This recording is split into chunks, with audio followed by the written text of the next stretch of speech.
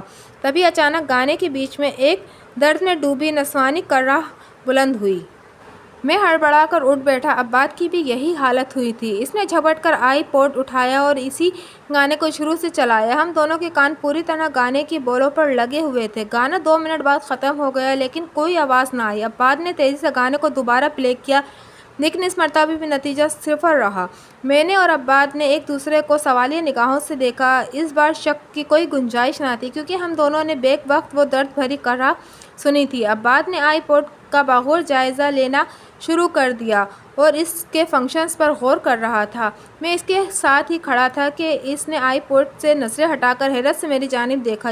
یار تو نے ابھی میرے بال کھینچے تھے نا؟ میں نے اسے ناراضگی سے دیکھا۔ کیا میں پاگل ہو گیا ہوں جو ایسے اوٹ پٹانگ حرکتیں کروں گا؟ میرے جواب پر عباد نے پیچھے پلٹ کر کمرے سے باہر دیکھا جہاں گپ اندھیرا چھایا ہوا تھا اور سر کھجاتا ہوا بولا، یار مجھے ابھی یوں لگا جیسے کسی نے میرے بال اپنی مٹھی میں پکڑ کر زور سے کھینچے ہیں، مگر یہاں تو تمہارے علاوہ اور کوئی بھی نہیں ہے۔ پھر کس نے؟ اس نے اپنا سوال ادھورا چھوڑ دیا اور آنکھیں پھاڑ کر میرے پیچھے کسی کو دیکھنے لگا۔ میں نے پلٹ کر دیکھا تو وہاں کچھ بھی نہیں تھا۔ میں غصے سے بولا، یار یہ پاگلوں والا برتاؤ کیوں کر رہا ہے؟ مگر وہ میری بات کا جواب دینے کے بجائے پھرتی سے آگے بڑھ کر میرے پیچھے دیوار کو ٹٹولنے لگا۔ میں نے ابھی یہاں ایک چھوٹی سی بچی کو کھڑے دیکھا تھا۔ اس کے بال سنہری تھے، اس نے نظر کا چشمہ لگایا ہوا تھا، اس کے ماتھے پر شاید کوئی چوٹ سی لگی ہوئی تھی کہ کہاں چلی گئی؟ میں اپنی جگہ پر چوکنا کھڑا عباد کے منہ سے اس بچی کا حلیہ سن رہا تھا۔ سنہری بال، چشمہ نظر کا اور ماتھے پر گہرا سرخ پیدائشی نشان۔ اس بچی کی تو میں نے سب کے ہمراہ میں تصویر کو مسکراتے ہوئے دیکھا تھا۔ میرے جسم میں سنسنی سے دوڑ گئی، گویا کھیل شروع ہو چکا تھا۔ لوگوں کی اس حویلی کے بارے میں کی گئی باتیں افواہیں نہیں تھیں بلکہ 101% درست تھیں۔ اس حویلی میں اب مزید رکنا اپنی موت کو دعوت دینے کے برابر تھا۔ عباد کو ابھی تک اپنی آنکھوں پر یقین نہیں آ رہا تھا اور وہ سارے کمرے میں اس بچی کو ڈھونڈتا پھر رہا تھا جو اچانک اس کی نظروں کے سامنے سے اوجھل ہو گئی تھی۔ میں جلدی سامان سمیٹنے لگا تو عباد نے ٹھٹک کر پوچھا، کہاں جا رہے ہو تم؟ میں نے سلیپنگ بیگز اپنے کندھے پر لادتے ہوئے اسے گھورا۔ کیا تمہیں اب بھی اس حویلی کے آسیب زدہ ہونے کے بارے میں شک ہے؟ اپنا سامان اٹھاؤ اور جتنی جلدی ہو سکے یہاں سے نکل چلو، ورنہ اس بیابان میں تو دور دور تک ہماری لاشوں کا کفن دفن کرنے والا کوئی بھی نہیں ہے۔ عباد کو جیسے میری بات سمجھ میں آ گئی، اس نے فوراً آگے بڑھ کر اپنا سامان سمیٹا۔ پھر ہم ٹارچ جلا کر دھیرے قدم اٹھاتے کمرے سے باہر نکل آئے۔ باہر اندھیرے میں ہاتھ دکھائی نہیں دے رہا تھا۔ جہاں تک ٹارچ کی روشنی جاتی بس وہیں تک نظر آتا تھا۔ اس کے آگے اندھیرا ہی اندھیرا تھا، بے تحاشا اندھیرا، گویا ہم کسی قبر میں اتر گئے ہوں۔ ہم دونوں کے دل تیز دھڑک رہے تھے اور کان آوازوں پر لگے ہوئے تھے، لیکن پوری حویلی پر موت کا سناٹا طاری تھا۔ کسی پتے تک کے کھڑکنے کی آواز نہیں آ رہی تھی۔ ہم ہمت کر کے ایک قدم اٹھاتے سیڑھیوں کے نزدیک ہی پہنچے تھے کہ سناٹے کو توڑتی کچھ دیر پہلے عباد کے لگائے جانے والے کہکے کی آواز حویلی میں گونج اٹھی۔ ہم دونوں اپنی جگہ سے 2 فٹ اوپر اچھل گئے۔ اب حویلی میں میری آواز گونج رہی تھی۔ میں عباد کو تصویر اور اپنے کان کھینچنے جانے والے قصہ سنا رہا تھا۔ ہم دم ساتھ یہ آواز سن رہے تھے۔ ایسا لگ رہا تھا جیسے کسی نے ہماری آوازیں ریکارڈ کر کے بڑے اسپیکر پر چلا دی ہوں۔ میری بات ختم ہوتے ہی دوبارہ سے عباد کا کہکا گونجا جو اس وقت بہت ہیبت ناک لگ رہا تھا۔ میں نے عباد کا چہرہ دیکھا تو اس کا چہرہ دھلے ہوئے لٹھے کی طرح سفید پڑ چکا تھا۔ خود میری بھی حالت خراب ہو چکی تھی اور سانس دھونکتی سی چل رہی تھی۔ عباد کا کہکا بڑھتے اب کانوں کے پردے پھاڑ رہا تھا۔ ہم دونوں کے ہاتھ سے سامان گر چکا تھا اور ہم اپنے کانوں پر ہاتھ رکھے بے ساختہ آگے کو جھک گئے تھے۔ آہستہ اس کی آواز گھٹنے لگی، پھر ایک درد میں ڈوبی کرہ ابھری اور اس کے ساتھ ہی پہلے کی طرح سناٹا چھا گیا۔ میں نے اپنے کانوں پر سے ہاتھ ہٹائے اور ڈرتے نیچے گری ہوئی ٹارچ اٹھا کر سامنے دیکھا۔ سامنے ہی سیڑھیاں نظر آ رہی تھیں۔ عباد بھی اپنی ٹارچ تھامے خالی نگاہوں سے سامنے دیکھ رہا تھا۔ تھوڑی دیر پہلے ہم پر جو کچھ بیتا تھا وہ ہمارے دل بند کر دینے کے لیے کافی تھا۔ میں نے دل ہی دل میں ایسے ایڈونچر پر 100 بار لعنت بھیجی اور سامان اٹھائے بغیر تیزی سے نیچے اترنے لگا۔ عباد نے بھی میری تقلید کی تھی۔ نیچے اتر کر ہم دونوں بھاگتے ہوئے حویلی سے باہر جانے والے رستے کی طرف گھومے، لیکن ٹارچ کی روشنی میں نظر آنے والے منظر نے ہماری جان ہی نکال دی۔ ہم شدید خوف کے عالم میں چیخ پڑے۔ جب ہم حویلی پہنچے تھے تو اس کی کوئی کھڑکی یا دروازہ سلامت نہیں تھا، یہاں تک کہ اس کے اندر آنے جانے کے راستے بھی کوئی دروازہ نہیں تھا، صرف اس کی موجودگی کے مٹے مٹے سے آثار نظر آ رہے تھے۔ لیکن اب اسی جگہ پر ایک دیو ہیکل سا لکڑی کا دروازہ نصب تھا، جو نہ صرف بند تھا بلکہ اس پر ایک بڑا سا تالا بھی تھا جو ہمارا منہ چڑھا رہا تھا۔ ہم دونوں نے دیوانوں کی طرح دروازہ پیٹ ڈالا اور گلا پھاڑ پھاڑ کر مدد کے لیے چلاتے رہے، لیکن اسی جنگل میں تھا کون جو ہماری مدد کو آتا۔ دروازے کی طرف سے مایوس ہو کر ہم لوگ کھلی ہوئی کھڑکیوں کی طرف بھاگے اور یہ دیکھ کر ہماری خوشی کی انتہا نہیں رہی کہ تمام کھڑکیاں کھلی ہوئی تھیں۔ عباد تیزی سے ایک کھڑکی پر چڑھا تاکہ باہر کود جائے۔ میں اس کے پیچھے تھا، مگر وہ باہر کودنے کے بجائے کھڑکی سے نیچے ٹارچ کی روشنی میں آنکھیں پھاڑ کر کچھ دیکھ رہا تھا۔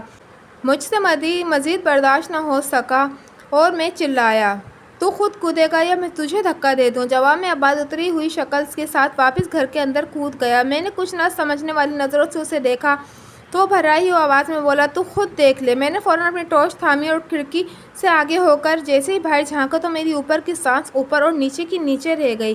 گھر کے چاروں طرف دور دور تک اندھی کھائی نمودار ہو گئی تھی، اتنی گہری کہ اگر ہم بے دہانی میں اس میں کود جاتے تو ہماری ہڈیاں کا سرما بن جاتا۔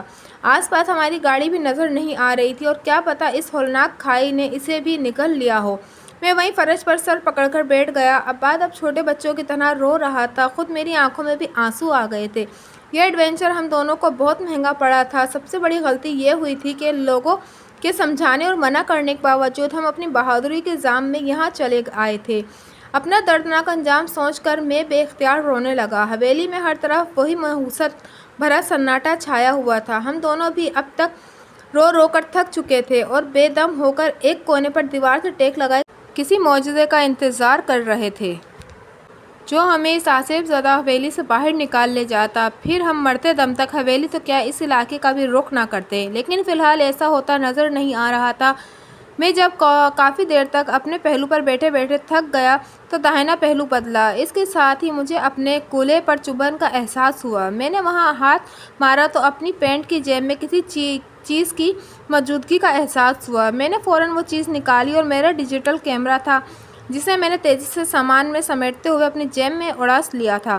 مجھے بچپن ہی سے فوٹوگرافی کا شوق تھا۔ میرے شوق کو دیکھتے ہوئے پچھلے سال میری سالگرہ کے موقع پر امی ابو نے مجھے یہ ڈیجیٹل کیمرہ تحفے میں دیا تھا تاکہ میں اپنا شوق جاری رکھ سکوں۔ اس وقت وہ کیمرہ دیکھ کر امی اور ابو کے شفیق چہرے میری نظروں کے سامنے گھوم رہے تھے اور میں کیمرے کو سینے سے لگائے سسک اٹھا۔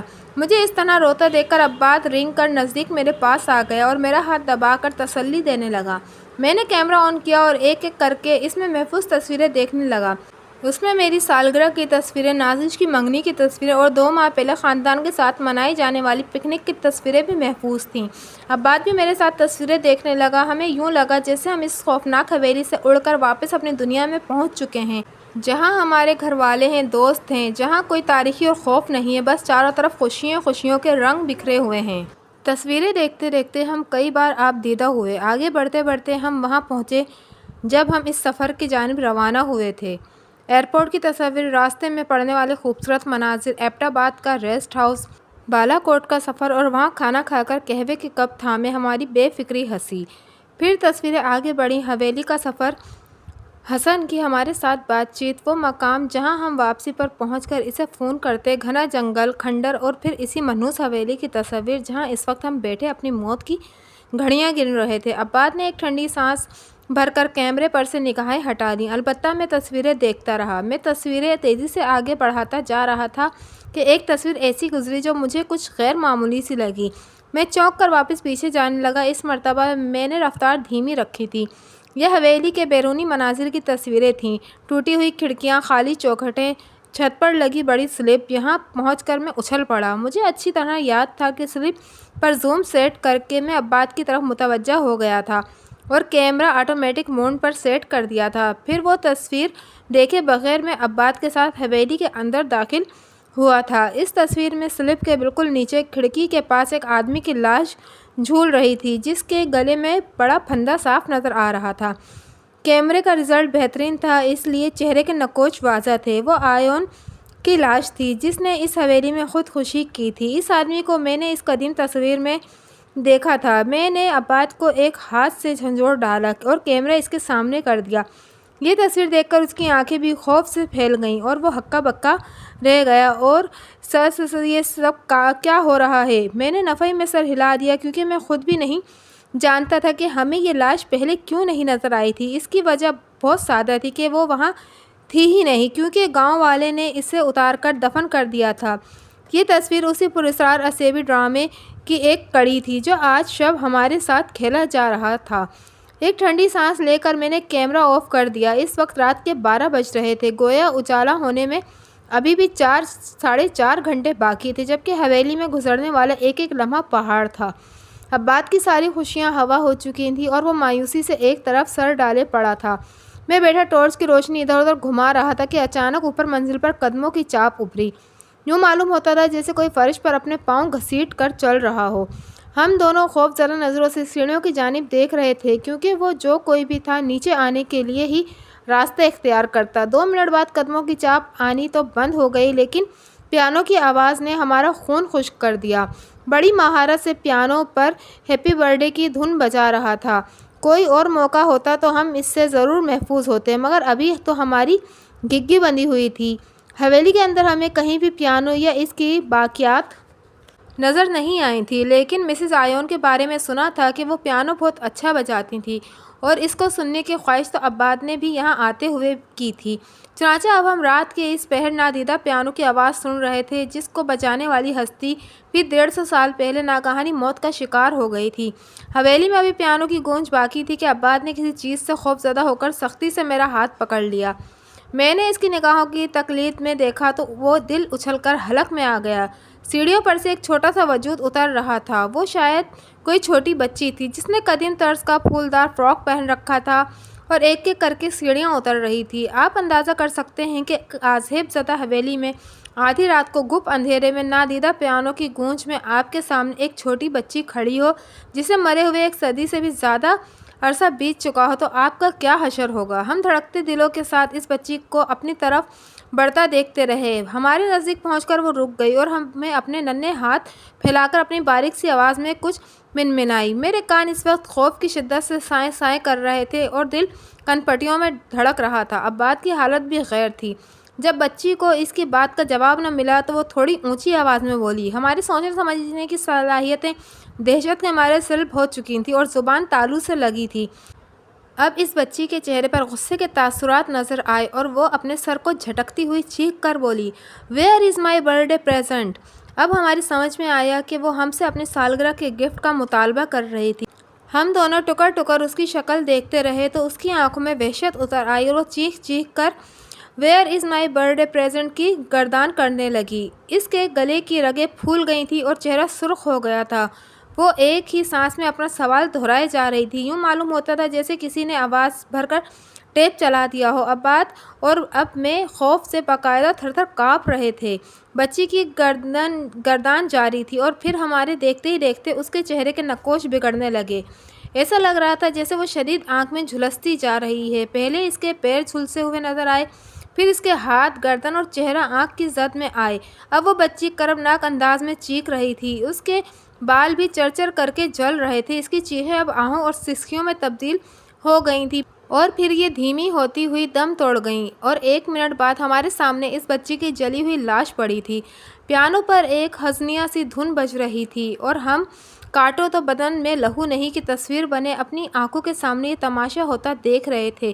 پھر ایک دھماکہ سا ہوا جیسے کوئی شیشے کا بنا ہوا بھاری فانوس فرش پر گر کر ٹوٹا ہو اور ہمارے سامنے سے بچی کی لاش غائب ہو گئی۔ پیانو کی آواز بھی تھم گئی۔ ڈرامہ اختتام پذیر ہو گیا تھا اور اب ہر طرف وہی موت کی خاموشی نظرقصہ تھی۔ عباد اٹھ کر دیوانہ وار کھڑکی کی طرف بھاگا۔ میں اس کا یہ ارادہ بھانپ کر اس کے پیچھے دوڑا۔ اس سے پہلے کہ وہ باہر کودتا میں نے اسے جا لیا اور دونوں ہاتھوں سے اس کی کمر جکڑ کر اسے واپس اندر کھینچنے لگا۔ عباد جنونیوں کی طرح ہاتھ پیر چلا کر خود کو بڑی گرفت میں آزاد کروانے کی کوشش کر رہا تھا۔ وہ چلا چلا کر مجھے اپنی گرفت سے آزاد کرنے کی التجائیں کر رہا تھا، لیکن میں نے کسی نہ کسی طرح اسے کھینچ کر اندر گرا لیا اور ایک طرف بیٹھ کر ہانپنے لگا۔ اب عباد فرش پر بیٹھا دھاڑے مار مار کر رو رہا تھا۔ کچھ دیر بعد میں نے آگے بڑھ کر اسے گلے سے لگا لیا۔ اب ہم دونوں اپنی قسمت کے آنسو قسمت پر آنسو بہا رہے تھے۔ ہمیں ایسا لگ رہا تھا کہ جیسے ہم اس دنیا میں زیادہ دیر کے مہمان نہیں ہیں، یا تو یکے بعد دیگرے پیش آنے والے ہولناک مناظر سے ہماری حرکت قلب بند ہو جائے گی، یا اس حویلی کی بدروحیں ہماری جان لے لیں گی، پھر ہم بھی انہی کے ساتھ اس حویلی میں بدروح بن کر گھوما کریں گے۔ ہم اپنے بچکانہ ایڈونچر کا مزہ بہت اچھی طرح چکھ رہے تھے، جو شاید ہماری زندگیوں کا آخری ایڈونچر ثابت ہونے والا تھا۔ جب رو رو کر کچھ دل ہلکا ہوا تو میں نے ٹائم دیکھا، اس وقت 1:30 بجنے کا عمل تھا۔ گویا صبح ہونے میں چند ہی گھنٹے باقی تھے، لیکن ہم اگر اس طرح ہاتھ پہ ہاتھ دھر کے اجالے کے انتظار میں بیٹھے رہتے تو صبح تک زندہ بچ کر جانا مشکل تھا، کیونکہ آثار یہی لگ رہے تھے کہ اس چوہے بلی کے کھیل میں جیت طاقتور حریف کی ہوگی، اور اس وقت تو ہم پوری طرح بے بسی کی تصویر بنے انہی کے رحم و کرم پر تھے۔ یہ سوچ کر میں اپنی ٹارچ پکڑ کر کھڑا ہو گیا اور عباس سے بولا، تمہیں یاد ہے ہم نے بالا کوٹ سے جو سامان خریدا تھا، اس میں ایک عدد رسی بھی شامل تھی، ہم اسے اپنے ساتھ حویلی کے اندر بھی لے کر آئے تھے۔ عباس نے الجھے ہوئے لہجے میں کہا، ہاں وہ میرے ہاتھ میں ہی تھی، لیکن جب ہم ان آوازوں سے خوف زدہ ہو کر نیچے بھاگے تو وہ میرے ہاتھ سے چھوٹ کر وہیں سیڑھیوں کے قریب گر گئی تھی۔ میں نے پلٹ کر ٹارچ کی روشنی اوپر پھینکی، وہاں پھیلے تاریک سناٹے میں کوئی نظر نہ آیا۔ میں نے ہمت کر کے پہلی سیڑھی پر قدم رکھا تو عباس نے لپک کر میرا بازو تھام لیا۔ تیرا دماغ تو خراب نہیں ہو گیا ہے؟ اس وقت اوپر جا کر کیوں اپنی موت کو دعوت دے رہا ہے؟ میں اس سے بازو چھڑواتا ہوا بولا، ابھی تھوڑی دیر پہلے شاید وہ تم ہی تھے جو کھڑکی سے باہر کود کر اپنی جان دینے کو تیار تھے، جبکہ میں تو جان بچانے کی غرض سے اوپر جا رہا ہوں، کیونکہ اگر ہم یوں ہی صبح ہونے کے انتظار میں بیٹھے رہے تو صبح ہونے سے پہلے ہی ان آسیبی طاقتوں کے ہاتھوں ہماری جانوں سے ہاتھ دھو بیٹھیں گے۔ عباس لاجواب سا ہو کر مجھے دیکھنے لگا اور پھر بولا، پلان کیا ہے؟ میں نے ایمانداری سے جواب دیا، فی الحال تو میرے پاس کوئی پلان نہیں ہے، ابھی تو میں رسی لینے اوپر جا رہا ہوں، آگے اللہ مالک ہے۔ عباس بھی میرے ساتھ ہو لیا۔ ہم دونوں سہمے سہمے سے دل میں قرآنی آیت کا ورد کرتے اوپر پہنچ گئے۔ اوپر سب ویسا ہی تھا جیسے ہم سب چھوڑ کر گئے تھے۔ تھوڑا سا آگے بڑھے تو ایک طرف فرش پر ہمارے سلیپنگ بیگز اور دیگر سامان بکھرے نظر آئے۔ ایک مرتبہ پھر ہمارے ذہنوں میں تمام واقعات تازہ ہو گئے اور ہم دہشت سے تھر تھرا اٹھے۔ عباس نے آگے بڑھ کر جلدی سے رسی اٹھائی اور میری جانب سوالیہ نظروں سے دیکھا۔ میں نے اس کے ہاتھ سے رسی لے کر غور سے دیکھا۔ وہ اچھی خاصی لمبی اور مضبوط رسی تھی، جس کی مدد سے بھاری اشیاء بھی کھینچی جا سکتی تھیں۔ میں نے وہ رسی اپنے کندھے پر لٹکا لی۔ پھر ہم نے سامان میں بچ جانے والی موم بتیاں نکال لیں۔ اس کے بعد میرے ذہن میں نہ جانے کیا آیا کہ میں واپس نیچے جانے کی بجائے آہستہ آہستہ اسی کمرے کی جانب بڑھنے لگا جس میں ہم نے قیام کیا تھا۔ عباس بھی خاموشی سے میرے پیچھے پیچھے آ رہا تھا۔ اس وقت حویلی میں آہستہ آہستہ سرگوشیوں کی آوازیں گردش کرنے لگیں، جن کے بیچ دبی دبی ہنسی کی آوازیں بھی واضح تھیں۔ بے اختیار ہمارے قدموں کی رفتار تیز ہو گئی اور ہم تقریباً بھاگتے ہوئے اس کمرے کی جانب بڑھنے لگے۔ سرگوشیوں کی آوازیں اب باقاعدہ باتوں کی آواز میں ڈھل گئی تھیں۔ یوں معلوم ہوتا گویا اس وقت ہمارے آس پاس کئی نادیدہ لوگ آپس میں بات چیت میں مصروف ہوں۔ یہ ایک رگوں میں خون جما دینے والا احساس تھا۔ ہمارے دل کسی بھی لمحے سینوں کا پنجرہ توڑ کر باہر نکل آنے کو تھے۔ ایسے میں بھاگتے بھاگتے عباس کو ٹھوکر لگی اور وہ منہ کے بل زمین پر گر گیا۔ میں نے فوراً پلٹ کر اس کی طرف بھاگا۔ میں نے اوندھے منہ گرے ہوئے عباس کو جھک کر سیدھا کیا تو چکرا کر رہ گیا۔ عباس کی آنکھیں بند تھیں اور اس کی ناک سے خون جاری تھا۔ میں نے گھبرا کر اس کے گال تھپ تھپائے اور اس کو آوازیں دیں۔ ست شکر اس نے کراتے ہوئے اپنی آنکھیں کھول دیں۔ میرے منہ سے پچھلے کچھ گھنٹوں میں پہلا اطمینان بھرا سانس خارج ہوا اور میں نے اسے سہارا دے کر کھڑا کر دیا۔ اسی اثنا میں ٹارچ کی ارچھتی سی روشنی میں میری نظر کچھ فاصلے پر کھڑے ایک شخص پر پڑی۔ میں نے گھبرا کر ٹارچ کا رخ دوبارہ اس کی جانب کر دیا۔ وہ ہماری ہی طرف رخ کیے کھڑا تھا۔ جس چیز سے میرے اوسان خطا کر دیے وہ یہ تھی کہ وہ آدمی ہماری طرح فرش پر دونوں پیر جما کر کھڑے ہونے کے بجائے فرش سے اوپر ہوا میں معلق تھا۔ خوف سے مغلوب ہو کر میں نے اپنی آنکھیں بند کر لیں۔ کچھ لمحے بعد آنکھیں کھولی تو وہاں کوئی نہیں تھا۔ میں عباس کو سہارا دیے تیزی سے اس کمرے کی جانب بڑھنے لگا۔ کمرے کے اندر پہنچ کر میں نے نیم بے ہوش سے عباس کو فرش پر لٹایا اور جلدی جلدی موم بتیاں روشن کر دیں۔ میں نے روشنی میں عباس کے زخموں کا جائزہ لیا تو وہ زیادہ گہرے نہیں تھے۔ اس کی ناک سے خون نکلنا بھی اب بند ہو گیا تھا۔ اب وہ کچھ ہوش میں تھا اور اس ساری کارروائی کے دوران میں خالی خالی نظروں سے مجھے دیکھ رہا تھا۔ اب باتوں کی آوازیں آنی بند ہو گئی تھیں اور ہر طرف پھر سے خاموشی طاری ہو گئی تھی۔ عباس کی جانب سے بے فکر ہو کر میں یہاں سے نکلنے کی ترکیب پر غور کرنے لگا۔ عباد نے دھیرے سے میرا ہاتھ دبایا اور کھڑکی کی جانب اشارہ کیا۔ میں اس اشارے کو سمجھ کر کھڑکی کی جانب لپکا اور یہ دیکھ کر میری حیرت کی انتہا نہیں رہی کہ باہر مجھے ہماری گاڑی کھڑی نظر آئی اور کسی کھائی کا نام و نشان تک نہ تھا۔ اس کا مطلب وہ اندھی کھائی آسیبی طاقتوں کی ایک چال تھی۔ در حقیقت باہر کا منظر وہی تھا جس طرح ہم چھوڑ کر اندر آئے تھے اور شام کو اس کھڑکی سے جائزہ بھی لیا تھا۔ میں عباد کو خوشخبری سنا کر تیزی سے رسی کے بل کھولنے لگا۔ عباد کے زرد پڑے چہرے پر بھی زندگی کی لہر دوڑ گئی تھی اور اس کے ہونٹوں پر مسکراہٹ کھلنے لگی تھی۔ میرے منع کرنے کے باوجود وہ اٹھ کر کھڑا ہو گیا اور میرے ساتھ کوئی بھاری شے تلاش کرنے لگا جو ہمارا وزن سہ سکے۔ کمرے میں ہمیں ایسی کوئی چیز نہ مل سکی جس کی مدد سے ہم خود کو باندھ کر نیچے اتر سکیں۔ اچانک میرے ذہن میں ایک ترکیب آئی۔ میں تیز سے عباد کی طرف مڑا اور جلدی جلدی اس کی کمر کے گرد رسی باندھنے لگا۔ وہ حیرت سے مجھے دیکھ رہا تھا، پھر بول پڑا، تو یہ کیا کر رہا ہے؟ میں نے اپنا کام جاری رکھتے ہوئے اسے پلان سے آگاہ کیا جس کے مطابق میں عباد کو رسی کا سہارا دے کر بحفاظت نیچے اتار دیتا، پھر وہ فوراً گاڑی میں رکھے پیٹرول سے بھرے ہوئے 3 اضافی کین نکال کر باری باری رسی سے باندھ دے گا اور میں انہیں اوپر کھینچوں گا۔ جب وہ تینوں اوپر آ جائیں گے تو میں رسی اس سے باندھ کر نیچے اتر جاؤں گا۔ یہ بہت رسکی تھا اور 90% امکانات تھے کہ اس طرح نیچے اترتے ہوئے وہ اپنی ہڈیاں بھی توڑوا سکتا تھا، لیکن اس نازک صورتحال میں مجھے اس سے کوئی اور بہتر ترکیب نہیں سوجی تھی۔ میں اپنی جان پر کھیل کر اس منحوس جگہ سے نکلنے کو تیار تھا، مگر عباد نے سختی سے میرے پلان کو روک کر دیا۔ وہ قطعی اس بات پر راضی نہیں تھا کہ مجھے یوں اکیلا چھوڑ کر وہ حویلی سے باہر چلا جائے۔ میں نے بڑی مشکلوں سے دلائل اور اپنی دوستی کی قسمیں دے کر اسے نیم رضامند کیا۔ ویسے بھی کچھ ہی دیر بعد سورج طلوع ہونے والا تھا، پھر ہم ہمیشہ کے لیے اس جہنم سے نکل جاتے۔ عباد مجھ سے لپٹ گیا اور ہم دونوں پھر سے آبدیدہ ہو گئے۔ آخر میں اسے بڑی مشکلوں سے خود سے الگ کیا اور مسکرا کر بولا، بس 15 منٹ کی بات ہے بھائی جان، پھر ہم دونوں گاڑی میں زن کر کے نکل جائیں گے۔ عباد کی آنکھوں میں چمک سی لہرائی اور وہ انشاءاللہ کہتے ہوئے ایک مرتبہ پھر مجھ سے بغل گیر ہو گیا۔ 10 منٹ بعد میں نے اپنی پوری طاقت سے رسی کو تھامے ہوئے دھیرے دھیرے چھوڑ رہا تھا۔ سخت سردی کے باوجود میں پسینے میں نہایا ہوا تھا۔ ابھی عباد آدھے راستے میں ہی تھا کہ مجھے اپنی ریڑھ کی ہڈی میں سنسناہٹ سی اتری محسوس ہوئی۔ میری چھٹی حس پوری قوت سے خطرے کا الارم بجانے لگی تھی۔ میں نے ہمت کر کے ان اکھیوں سے دیکھا تو مجھے اپنی بائیں جانب ذرا فاصلے پر کسی کی موجودگی کا احساس ہوا۔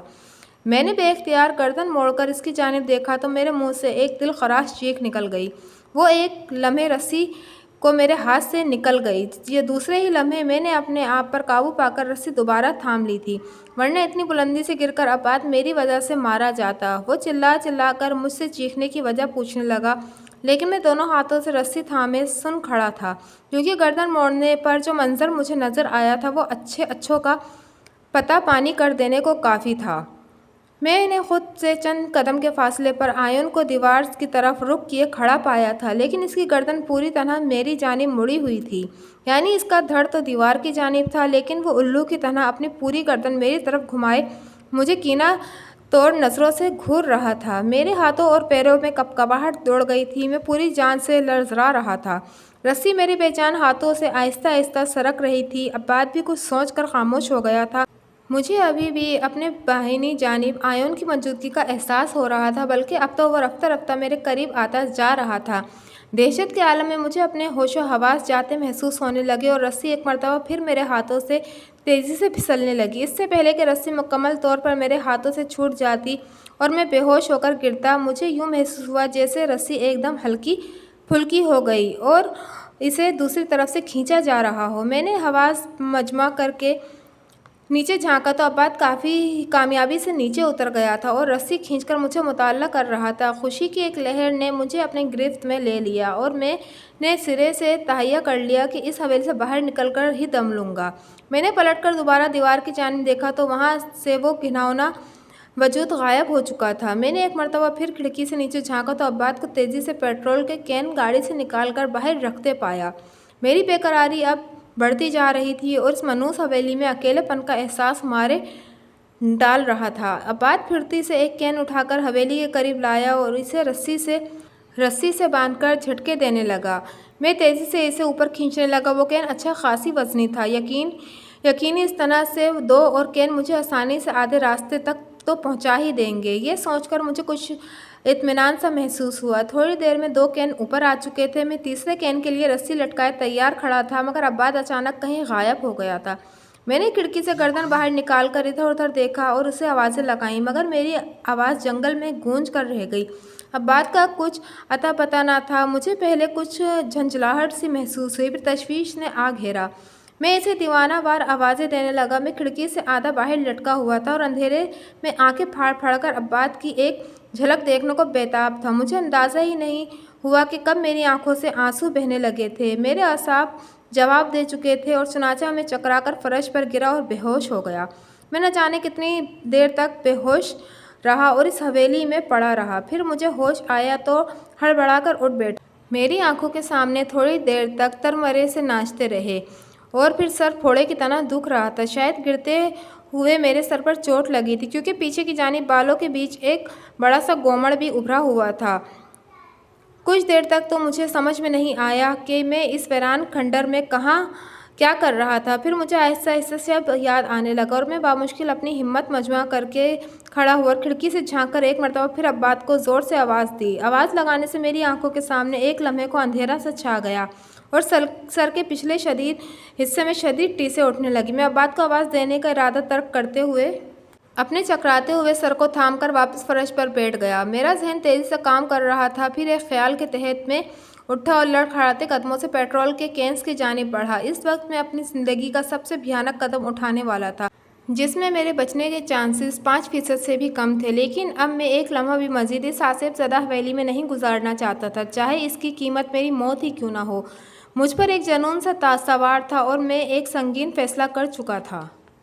میں نے موم بتیاں بجھائیں اور پیٹرول کا کین اٹھا کر کمرے میں پیٹرول چھڑکنا شروع کر دیا۔ اس کے بعد میں کمرے سے نکلا اور باہر سیڑھیوں پر پیٹرول ڈالا۔ پھر دوسرا کین اٹھا کر میں نے نچلی منزل پر جہاں تک ممکن تھا پیٹرول پھینک دیا۔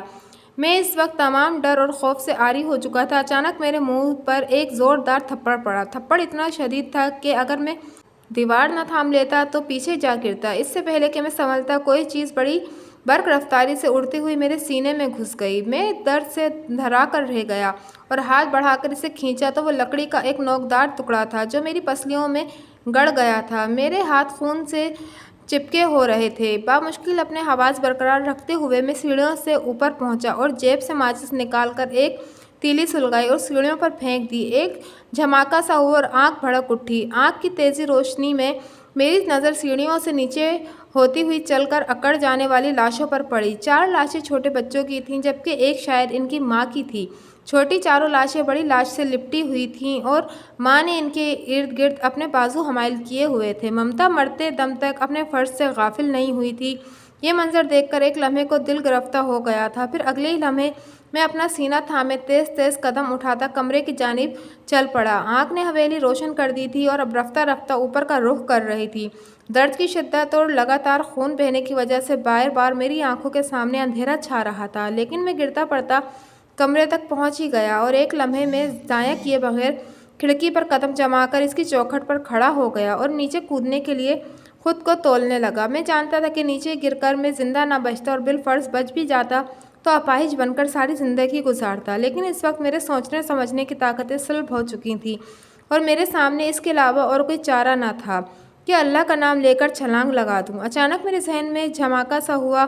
یہ بالکل وہی جگہ تھی جس جگہ پر آیون نے گلے میں رسی باندھ کر خود کشی کی تھی اور جس کی تصویر میرے کیمرے میں بھی محفوظ تھی۔ آخر اس نے رسی کس چیز سے باندھی ہوگی جس نے اس کا بوجھ برداشت کیا ہوگا، کیونکہ لوگوں کے مطابق اس کی لاش کو صبح اتارا گیا تھا اور وہ رات بھر اس کس چیز سے لٹکا رہا تھا۔ آگ نہایت تیزی سے پھیل رہی تھی اور میرے پاس بالکل وقت نہ تھا کہ کیمرہ نکال کر اس تصویر پر غور کرتا۔ میں نے کھڑکی کے آس پاس ٹٹولا تو کچھ نظر نہ آیا۔ ہو سکتا ہے وہ چیز بھی امتداد زمانہ کا شکار ہو گئی ہو، میں نے مایوسی سے اپنے دل میں سوچا۔ اسی لمحے میری نظر حویلی کے بیرونی دیواروں پر اگ آنے والے جنگلی بیلوں پر پڑی اور مجھے حیرت ہوئی کہ یہ خیال میرے ذہن میں پہلے کیوں نہیں آیا تھا۔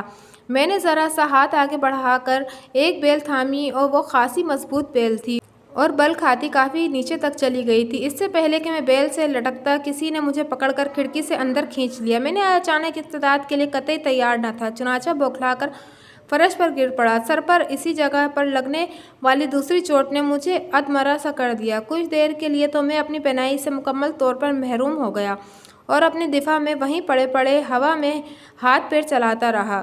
میرے منہ سے بھی عجیب سی غوں غاں کی آوازیں نکل رہی تھیں۔ میں نے زور زور سے اپنی آنکھیں بھینچی اور 2-3 بار انہیں مسلا تو مجھے کچھ سوچ نظر آنے لگا۔ میں نے آس پاس نظر دوڑائی تو وہاں کوئی نہ تھا۔ میں سمجھ گیا کہ یہ طاقتیں مجھے اتنی آسانی سے حویلی سے باہر نہیں نکلنے دیں گی۔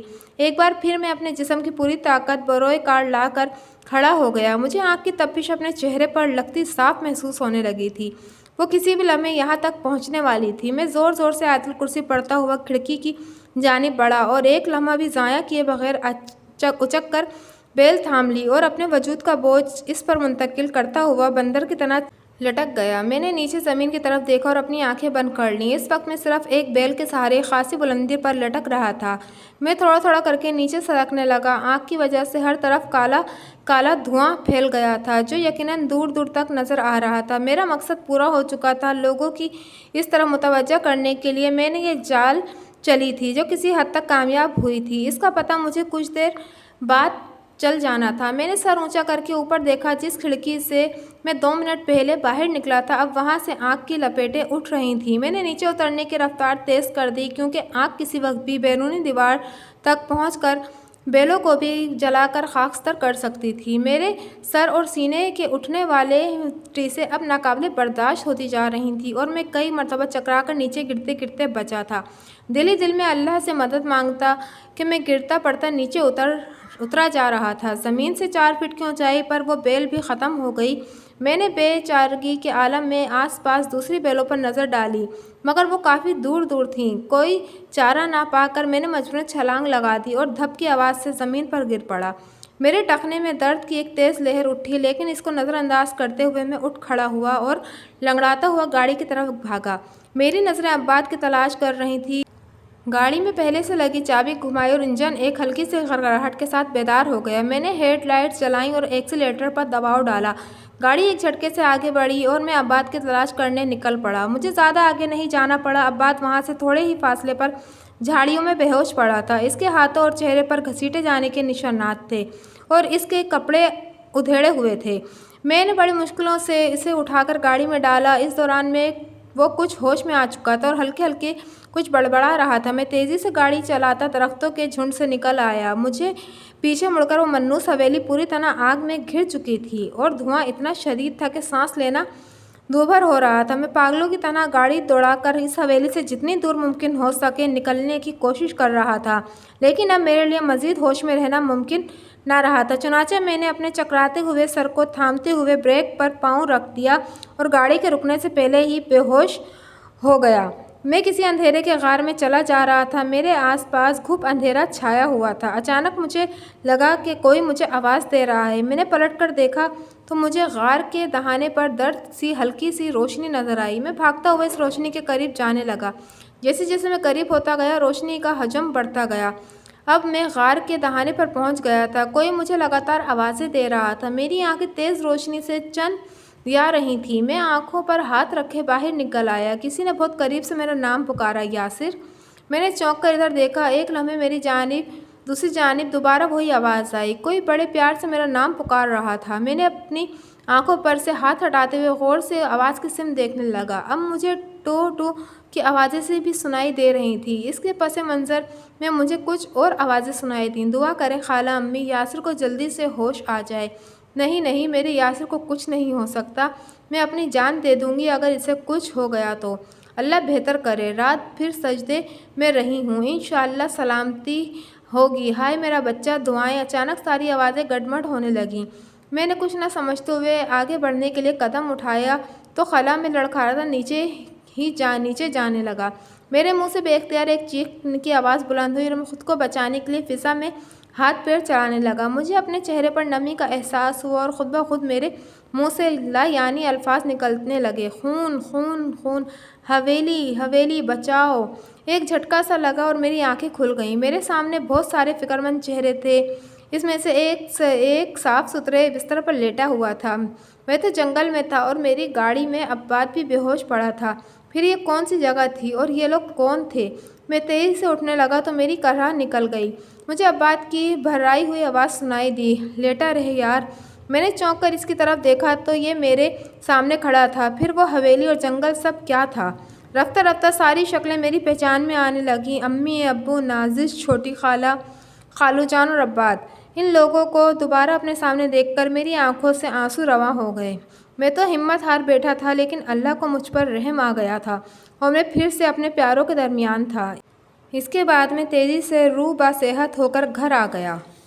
میں سخت تجسس میں بھی مبتلا تھا کہ آخر میرے بے ہوشی کے بعد کیا واقعات ظہور پذیر ہوئے اور ہمیں کس نے وہاں سے نکالا تھا۔ میرے ڈسچارج ہونے کے بعد امباد نے مجھے تفصیل سے تمام واقعات سنائے۔ اس نے بتایا کہ اس منحوس رات کو وہ جلدی جلدی پیٹرول کے کینز گاڑی سے اتار کر رسی سے باندھتا جا رہا تھا۔ جب وہ تیسرا کین اٹھانے لگا تو اس کے اپنے عقب میں کسی کی موجودگی کا احساس ہوا۔ اس کے پلٹنے سے پہلے ہی ایک بھیڑیا اس پر حملہ آور ہو گیا اور اسے تیزی سے گھسیٹتا ہوا لے جانے لگا۔ عباد اپنے بچاؤ میں ہاتھ پیر مار رہا تھا کہ گھاس میں پڑے ایک بڑے سے پتھر سے اس کا سر ٹکرا گیا اور وہ بے ہوش ہو گیا۔ مقامی لوگوں نے بعد میں بتایا کہ اس جنگل میں بھیڑیے اور گیدڑ جیسے جانور ناپید ہیں۔ جس وقت میں نے اسے اٹھا کر گاڑی میں ڈال رہا تھا تو وہ کچھ ہوش میں آ چکا تھا۔ میں اپنے ہی خون میں لت پت اندھا دھند گاڑی چلا رہا تھا کہ اچانک میں نے زوردار آواز کے ساتھ بریک لگا دیں اور ایک طرف گو کر گر پڑا۔ عباد بھی بے دم سیٹ پر پڑا تھا۔ اس وقت سپیدہ شہر نمودار ہو چکی تھی۔ ہماری گاڑی جنگل میں 3-4 گھنٹے تک کھڑی رہی۔ ہر طرف دھواں ہی دھواں پھیل گیا تھا، جس کے باعث آنکھیں کھلی رکھنا اور سانس لینا تک دشوار ہو رہا تھا۔ ایسے میں ہماری گاڑی کے آس پاس 3-4 گاڑیاں آ کر رکیں، جن میں سے افتتاح و خیزہ سے ابو اور خالو جان اترے۔ ان کے پیچھے پیچھے پولیس اہلکار بھی تھے۔ دراصل جب ہم نے بالا کوٹ سے حویلی کی طرف روانہ ہوتے ہوئے ڈرائیور کو پیچھے چھوڑا تھا تو اس نے موقع پا کر فوراً خالو جان کو فون کر کے ہمارے ایڈونچر سے آگاہ کر دیا تھا۔ یہ سن کر خالو جان کے پیروں تلے سے زمین کھسک گئی اور انہوں نے فوراً اسلام آباد فون کر کے اپنے ایک ڈی ایس پی دوست کو معاملات سے آگاہ کیا۔ پھر میرے ابو کے ہمراہ خود بھی اسلام آباد پہنچ گئے۔ اس وقت تک ہم دونوں حویلی پہنچ چکے تھے۔ قصہ مختصر، یہ دونوں بھی پولیس کے ہمراہ آندھی طوفان کی رفتار سے بالا کوٹ پہنچے۔ وہاں ڈرائیور کی نشاندہی کرنے پر حسن کو گرفتار کر کے اس سے پوچھ گچھ کی گئی۔ اس وقت تک رات آدھی سے زیادہ گزر چکی تھی۔ یہ لوگ اسی وقت روانہ ہونے لگے۔ حسن کے دشوار گزار اور خطرناک کھائیوں والے راستے پر سفر کرنے کے سختی منع کر دیا تھا اور ابھی انہیں بھی مشورہ دیا تھا کہ 4 گھنٹے رک جائیں اور صبح کا انتظار کر لیں، لیکن ہم دونوں کے والد سے صبر نہ ہوا اور چنانچہ حسن کے منع کرنے کے باوجود وہ دونوں ہماری محبت میں اسی وقت نکل کھڑے ہوئے۔ مجبوراً پولیس والے بھی ان کے ساتھ ہو لیے۔ پھونک پھونک کر قدم رکھتے ہوئے یہ لوگ سست رفتاری سے حویلی کی جانب بڑھتے رہے۔ ابھی یہ لوگ کافی دور ہی تھے کہ انہیں اس جانب سے آسمان پر دھوئیں کے بادل بنتے نظر آئے۔ دیکھ کر انہیں یقین ہو گیا کہ ہو نہ ہو ہم دونوں کسی مشکل میں گرفتار ہیں۔ بہرحال دشوار گزار راستوں پر حتمی الامکان تیز رفتاری سے سفر کرتے ہوئے یہ لوگ جنگل میں دھوئیں کے رخ پر ڈھونڈتے ڈھونڈتے ہم دونوں تک پہنچ گئے، جہاں گاڑی میں ہم دونوں نیم جان پڑے تھے۔ اس کے بعد تمام کارروائیاں نہایت تیزی سے عمل میں آئیں اور ہم دونوں آخرکار اپنے تمام تر بے وقوفیوں اور اندھے ایڈونچر کا شکار ہونے کے باوجود اپنے والدین کی دعاؤں سے بچ گئے۔ عباد تو 2 دن تک اسپتال میں رہ کر ڈسچارج ہو گیا، جبکہ میں گہرے زخموں اور شدید ذہنی دباؤ کے نتیجے میں 5 روز تک بے ہوش پڑا رہا۔ ڈاکٹرز نے میرے ہوش میں آنے اور جلد ریکور ہونے کی زیادہ امید ظاہر نہیں کی تھی، مگر حیرت انگیز طور پر ہوش میں آنے کے بعد میں سب کی دعاؤں سے ٹھیک ہو گیا۔ آج اس واقعے کو گزرے تقریباً 4 سال کا عرصہ بیت چکا ہے۔ میں اور عباد اب بھی گھومنے پھرنے کے لیے اپنی فیملیز کے ہمراہ جاتے رہتے ہیں، لیکن ہم نے ایسے کسی ایڈونچر سے توبہ کر لی اور جہاں تک اس آسیب زدہ حویلی کا تعلق ہے تو اس روز کے بعد ہم کبھی وہاں پلٹ کر نہیں گئے۔ اس حویلی کے بارے میں سب کچھ جانتے ہوئے بھی اس طرح کا ایڈونچر کرنا یقیناً ہماری بدترین غلطی تھی، جس کے نتیجے میں اپنی جانوں سے بھی ہاتھ دھوتے دھوتے رہ گئے تھے۔ آپ لوگوں سے گزارش ہے کہ اس طرح کے معاملات میں دخل اندازی کرنا بھاری بھی ثابت ہو سکتا ہے، کیونکہ ضروری نہیں کہ آپ لوگوں کی قسمت بھی ہماری طرح یاوری کرے، کیونکہ یہ سارے قدرت کے کھیل ہیں اور قدرت ہی ان کے بھید جانے۔